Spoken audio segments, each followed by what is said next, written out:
This is Real News Media TV, coverage you can trust. Please like, share, subscribe, and hit the notification bell. Select all for daily news updates.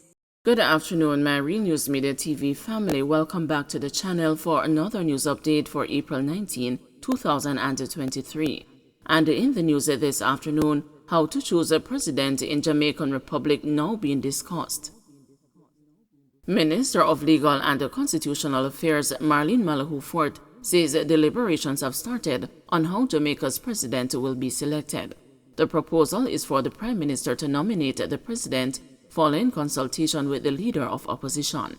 A two-thirds majority vote of a joint sitting of both the Houses of Parliament would also be required. The primary question was about how the vote should be taken, she reported to the House of Representatives on Tuesday. At last week's meeting of the CRC, the issue of presidential selection was deliberated upon, with a recommendation of the Joint Select Committee on Constitutional and Electoral Reform that the president should be nominated by the Prime Minister after consultation with the Leader of the Opposition, and then for parliamentary confirmation of the two Houses of Parliament sitting jointly as the point on which to build on. The primary question was about how the vote should be taken. In that regard, MP Anthony Hilton, who is one of the opposition representatives on the committees, said rules regarding a vote in a joint sitting of both Houses of Parliament would have to be further analyzed. He said the committee argued vociferously about the proposal that the president be selected on the basis of a simple majority vote. What we argued vociferously about was a view about a majority, only a simple majority, and we said, no, that can't work. We then revert to the two-thirds majority. What I think is yet to be settled, is certainly in my mind, is that this two-thirds sitting the voting will take place separately. No, there are some rules, because even now, if that is to be the case, there are rules. There are some matters to be settled around that, how that is to be achieved, and some of the rules relating to a joint sitting of that nature. So there's work, I'm clear in my mind, there's detailed work to be done on that. No place for disorder and the poor practices in tourism sector, says Bartlett. With Jamaica experiencing significant tourism-led recovery from the COVID-19 pandemic, Minister of Tourism Edmund Bartlett is warning industry players that disorder and poor practices will not be allowed to disrupt the country's destination assurance. Opening the 2023-2024 sectoral debate in the House of Representatives on Tuesday, Bartlett informed that in January to March this year, Jamaica welcomed a record 1,185,000 visitors, which is 94.4% higher than the same period in 2022. It is a good thing, Madam Speaker, that so many people are coming into the tourism space, but it also can be a bad thing if disorder and the criminality and the poor practices are made to creep in and provide a disruption of the destination assurance that we offer to our visitors, Bartlett pointed out. He noted that it takes one bad incident to destroy the destination, not just for weeks but for years. I think we have a duty to ensure that persons entering the space follow the rules and are respectful of the importance of law and order. I think that we have to take a strong position and stand up for good law and order in this society, the tourism minister said. Recently, the Tourism Product Development Company Limited announced that it has moved to put a stop to illegal rafting on the White River in St. Anne. The entity partnered with the Jamaica Constabulary Force in terminating the illegal activity. The TPDCO is also making efforts to regularize illegal operators who need assistance in being brought into conformity with the laws and regulations governing the sector.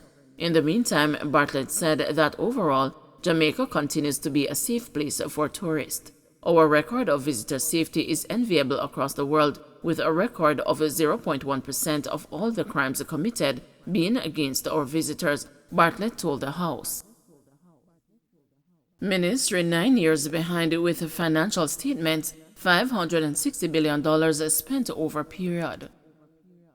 This is the face of the failure of the Ministry of Health and Wellness to submit the financial statements for 9 years accounting for $560 billion in expenditure. The varying periods of backlog of financial statements attributed to the government's financial management system run across several ministries, agencies, and departments, the Auditor General pointed out. She said the Ministries of National Security, Labor and Social Security, and Education have historically had an issue. The issue was the focus of Tuesday's meeting of the PAC, where Chief Accounting Officer in the Ministry of Health and Wellness, Dunson Bryan, and his team faced the questions about the financial statements highlighted in the Auditor General's 2022 annual report, which was tabled in Parliament in January. Monroe Ellis pointed out that the Health Ministry has been promising to present the appropriation account since 2018. The years 2018 and 2019 passed and no appropriation account. The year 2020 passed, no appropriation account. In 2021, the ministry provided an additional reason in the form of the challenges with the financial management system. Well, in 2022, we received the same promise. We are talking about $560 billion for which the ministry has not fulfilled its fiduciary responsibility to provide a report on, she said. The Auditor General's 2022 annual report, tabled in Parliament in January, said the ministry was in breach of the FAA Act for failure to submit appropriation accounts for 2013, 2014, 2021, 2022, denying Parliament and the country the opportunity to assess the ministry's stewardship of the use of over $500 billion over the period. Monroe Ellis said she does not believe the delay rested with the ministry's internal auditor, but instead the challenge is with correcting the financial statements. Even when the internal auditor reviews it, when it comes to us, there are issues that are going to result. If the internal auditor reviews it for 3 months and we are forming an opinion, you can just imagine what I am going to expect before I sign off to say that these statements are correct, she said, stressing that it was not a question of competency on the part of the audit officers. Bryan, in an explanation for the delay, said the report has some challenges in context and the lack thereof. He explained that the extensive lag in the appropriations account was due to issues with its legacy financial management system, which caused the significant challenges in producing the statements.